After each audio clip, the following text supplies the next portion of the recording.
네, 오늘은 끝나지 않는 사도행전이라는 제목으로 하나님의 말씀을 나누도록 하겠습니다. 이 상태면 여러분 다 좋은 것 같아요. 우리 혹시 겉옷 입고 있으신 분 있으면 벗으시고요. 잠깐 한번 기지개 펴봅시다. 우리 어제 배상환 목사님 알려주셨죠?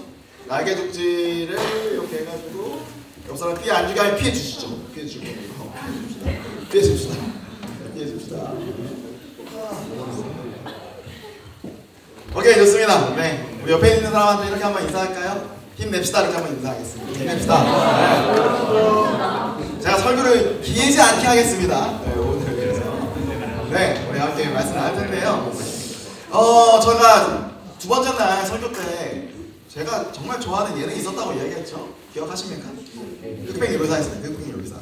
제가 가장 인상적이었던 인물은요, 역시 우리 에드워드 이균이었죠. 이 두 번째로 인상적이었던 인물은 바로 안성재 셰프입니다.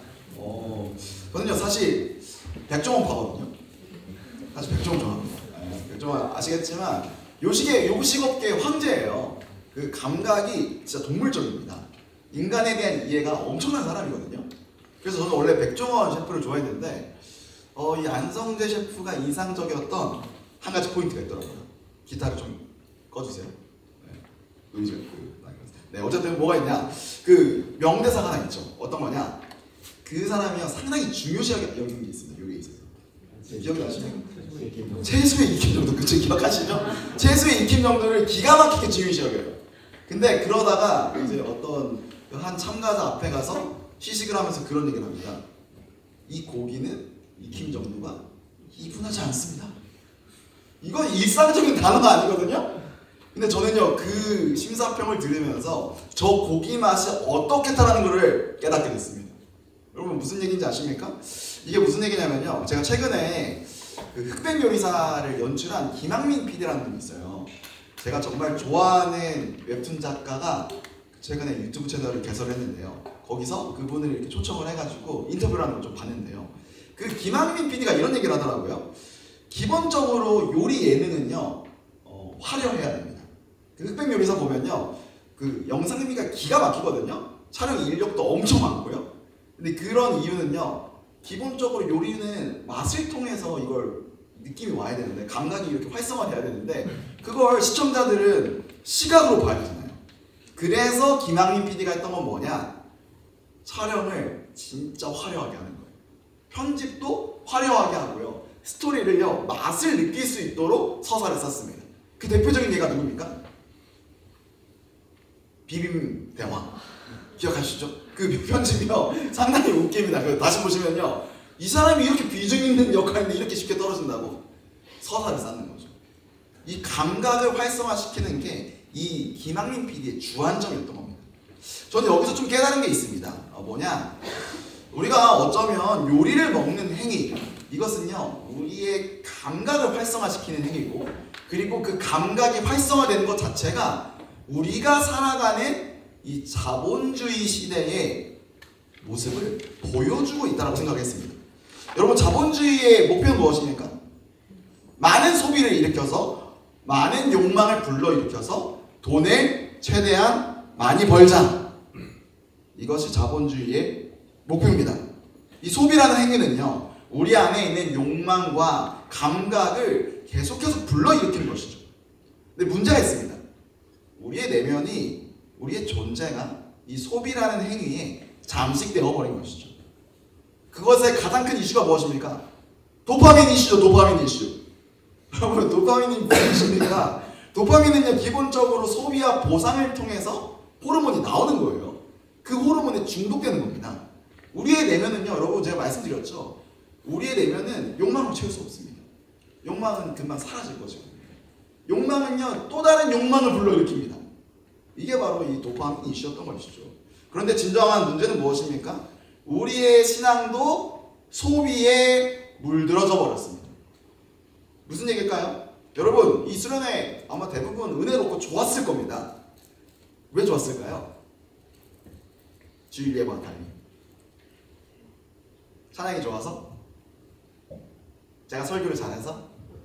아니요, 그런 게 아니라요, 여러분들이요 이 공간에서 함께 마음을 나누고요, 살을 부대끼고 시간을 보냅니다.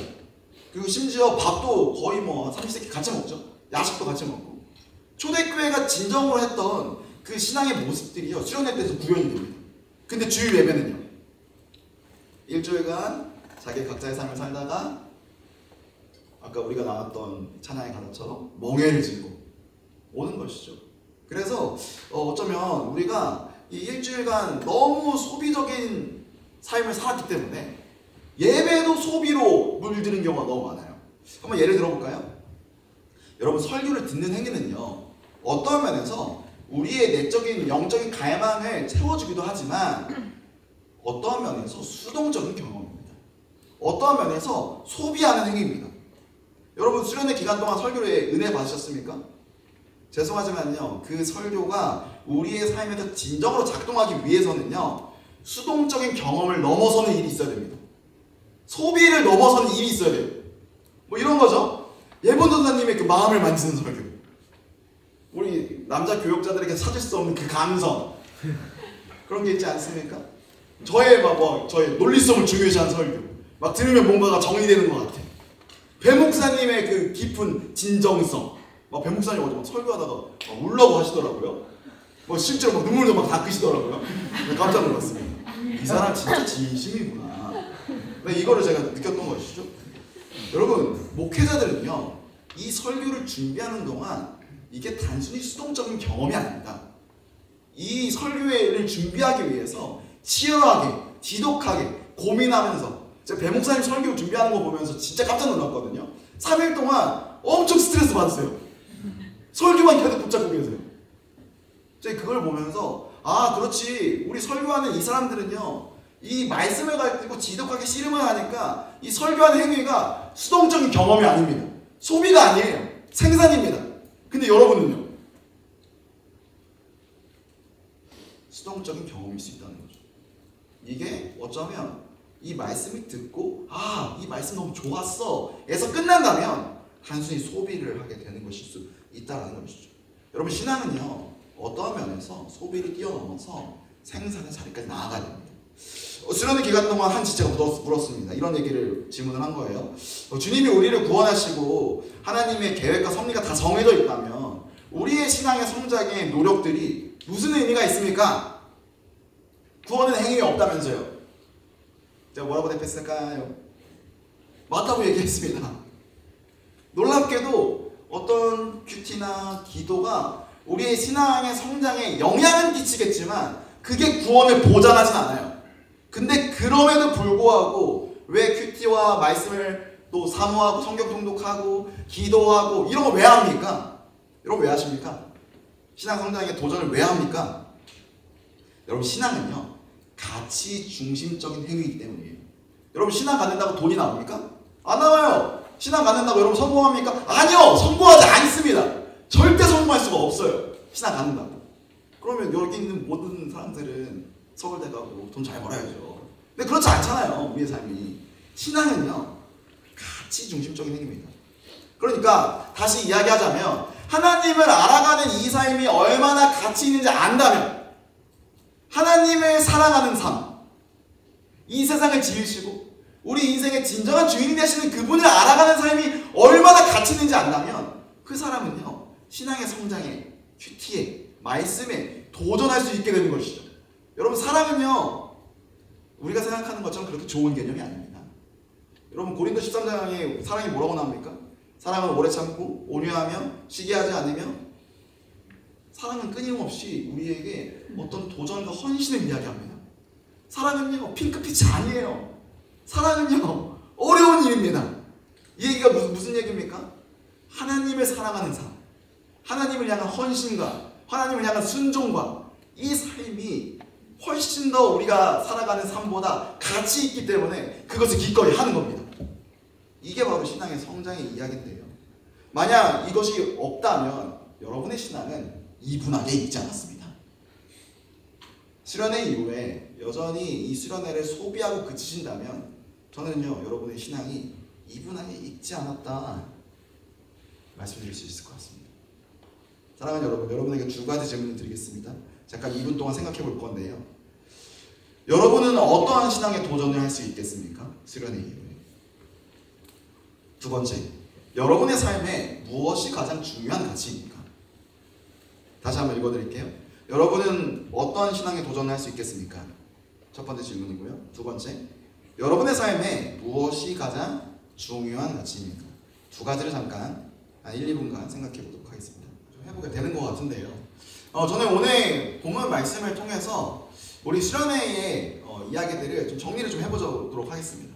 우리는 이 수련회 기간 동안 사도행전을 다루었습니다. 사도행전의 이야기는요, 이 사도 바울의 어떤 신앙의 가치, 그가 인생 가운데 무엇이 가장 중요했는가를 살펴볼 수 있는 책인 것이죠. 사도 바울은요, 오늘 우리가 읽었던 이 본문처럼 지금 로마에 와 있습니다. 여러분, 그가 로마에 온 이유는 무엇일까요? 복음 전하러 왔습니다. 특별히 하나님 나라를 전하기 위해서 이곳에 온 것이죠. 바울은요, 하나님 나라를 전하는 게 인생 최고의 가치였어요. 자, 그래서 그가 당한 일이 있습니다. 우리 고린도후서 11장 말씀인데요, 우리 23절부터 27절까지의 말씀 상상하면서 한번 읽어보세요. 함께 읽겠습니다. 시작. 그들이 그리스도에게 유명하니까 내가 정신없는 사람을 생각하는 나는 더 그렇습니다. 나는 수고도 더 많이 하고 감옥살이도 더 많이 하고 매도 더 많이 받고 여러 번 죽을 뻔하였습니다. 유대 사람들에게서 마음에서 하나를 뺀 매를 맞은 것이 5번이요, 채찍으로 맞은 것이 3번이요, 돌로 맞은 것이 1번이요, 파선을 당한 것이 3번이요, 밤낮 꼬박 하루를 망망한 바다를 떠다녔습니다. 자주 여행하는 동안에는 강물의 위험과 강도의 위험과 동족의 위험과 이방 사람의 위험과 도시의 위험과 광야의 위험과 바다의 위험과 거짓 형제자매의 위험을 당하였습니다.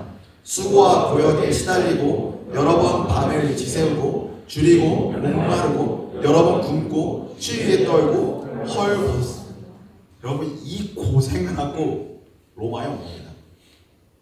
도대체 로마에 오는 게 무슨 의미가 있길래 바울은요, 이 로마에 오는 것에 자신의 인생을 걸었습니다.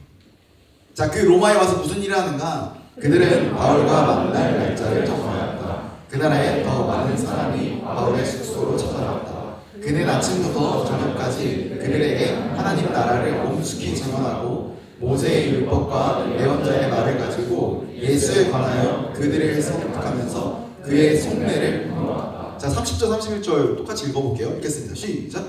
바울은 자기가 어린 셋집에서 꼭 조회 동안 지내면서 자기를 찾아오는 모든 사람을 맞아들였다. 그는 아무런 방해도 받지 않고 아주 담대하게 하나님 나라를 전하고 주 예수 그리스도의 하나님 일을 가르쳤다. 자, 바울이 로마에 와서 한 일이 무엇입니까? 하나님 나라를 전하는 것에 모든 인생을 건 것이죠. 자, 근데 이게 어떤 의미가 있길래 이 일들을 했을까? 그건요, 사도행전 1장 3절을 보면 알 수 있습니다. 사도행전 1장 3절, 사도행전 시작입니다. 함께 읽어볼게요. 시작. 예수께서 고난을 받으신 뒤에 자기가 살아계심을 여러 가지 증거로 드러내셨습니다.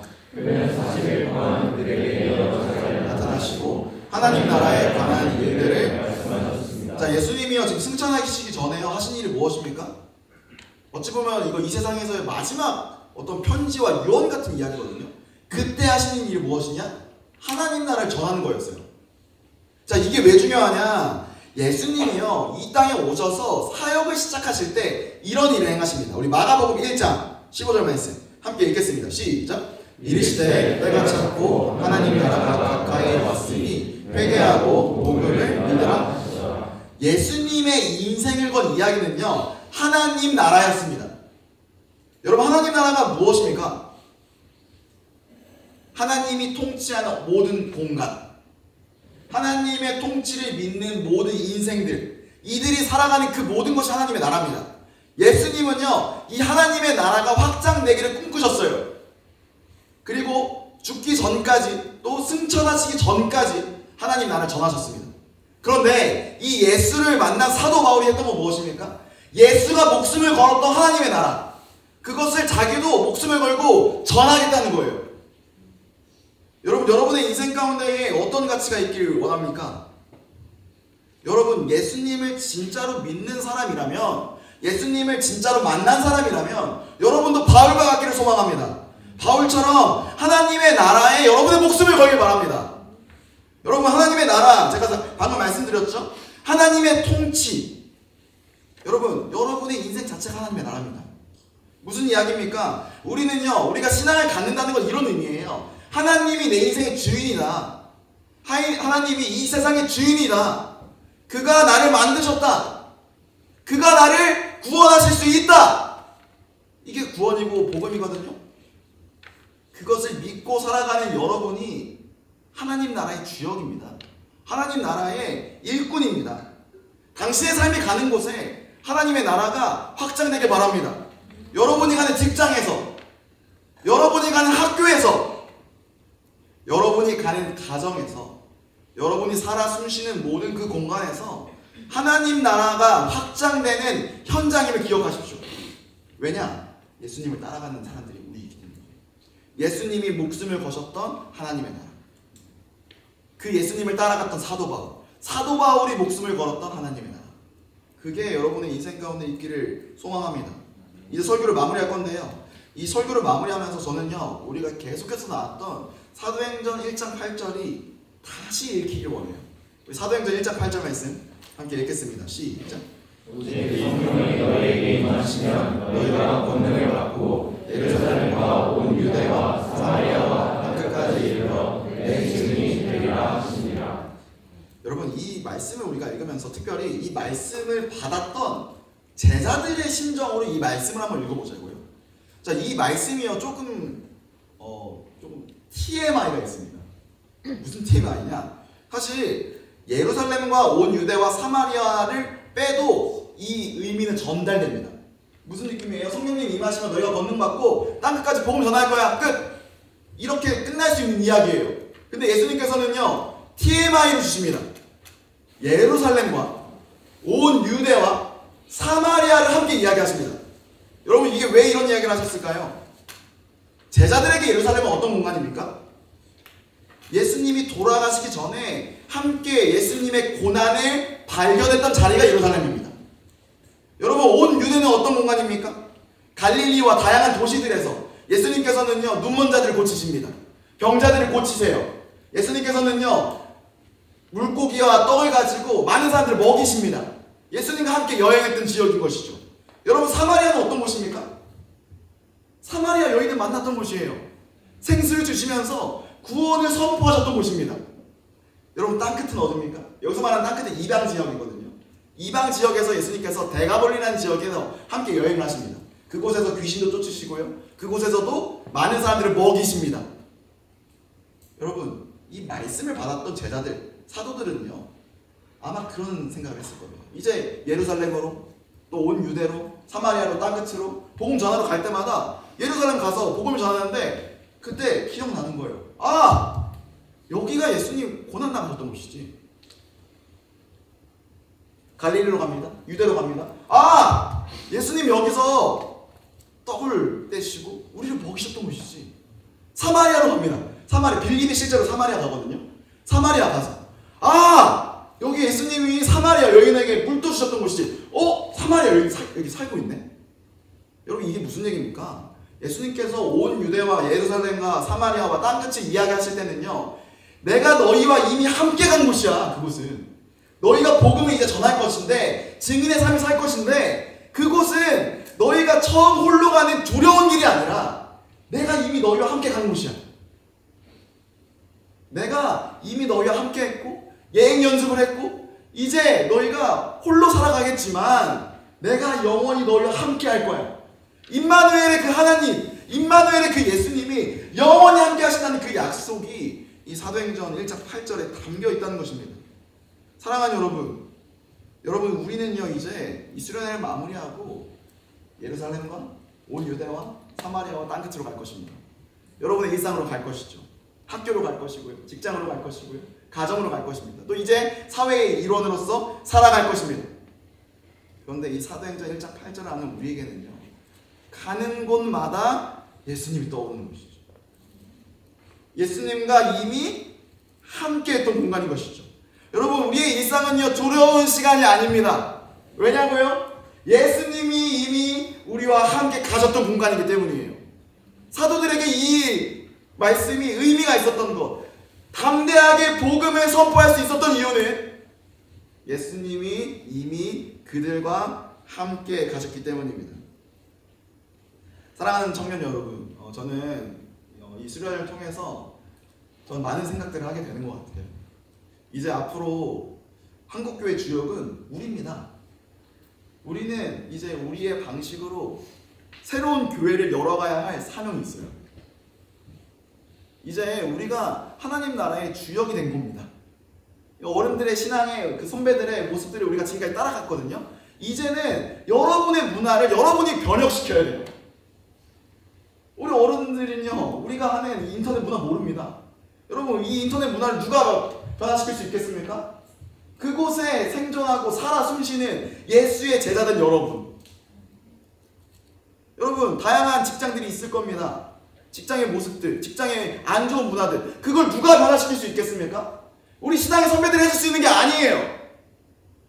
예수의 제자로 예수님과 함께 살아가는 우리가 할 수 있는 겁니다. 사랑하는 여러분, 저는 이제 오늘 우리가 나누었던 이 말씀과 이 찬양이 정말 마음에 남는 것 같습니다.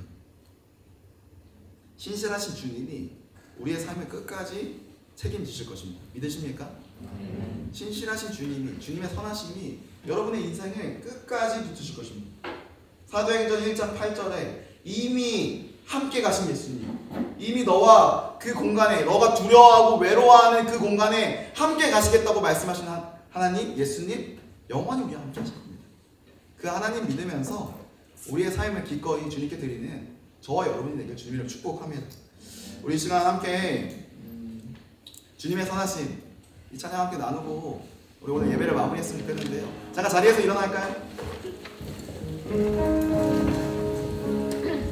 저는 이 찬양의 가사가 너무 감사한 게요, 이런 가사가 있어요.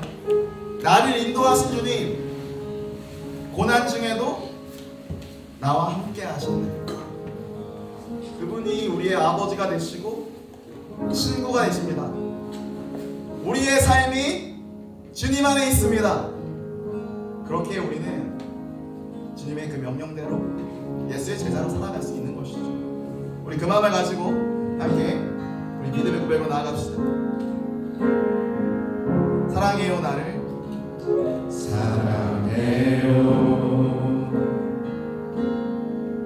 나를 인도하신 주님, 고난 중에도 나와 함께 하셨네. 내 아버지 되시며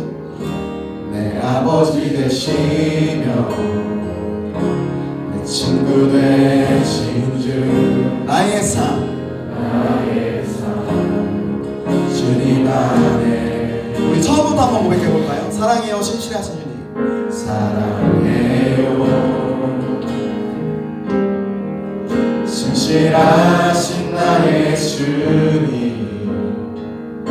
나의 삶 주님 안에 있네. 눈을 뜨는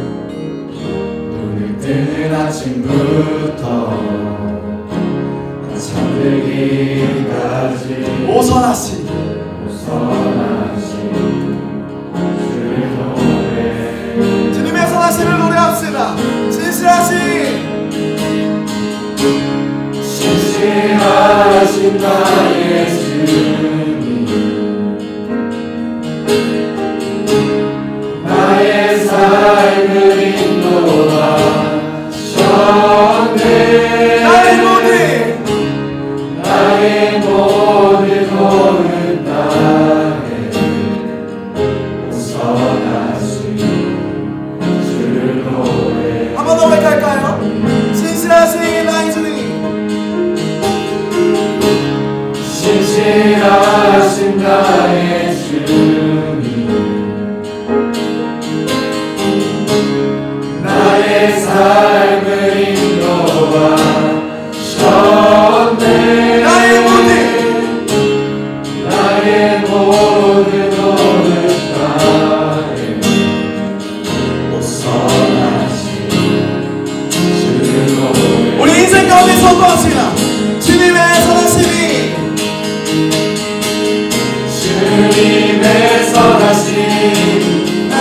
인도하시네 주님의 선하심이 주님의 선하심 나를 펴주시네 주께 엎드려 나의 모든 삶 주님께 드리네